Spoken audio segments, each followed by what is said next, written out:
Let's make some costillas and salsa verde for dinner. Let's go.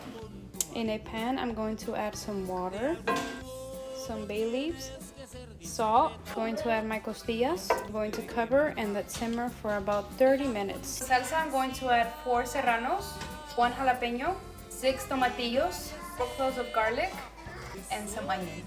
Once our chiles are done, we're going to add them to a blender with some cilantro, salt, pepper, garlic powder, onion powder, cumin, chicken bouillon, and a cup of water. The water is almost gone, so I'm going to go ahead and remove the bay leaves now. I'm going to add oil now to get them really crunchy. Nice and crispy, we're going to add the sauce now. Cover and let simmer for another 30 minutes. It's ready, so let's try it. I have my homemade tortilla with the aguacate already.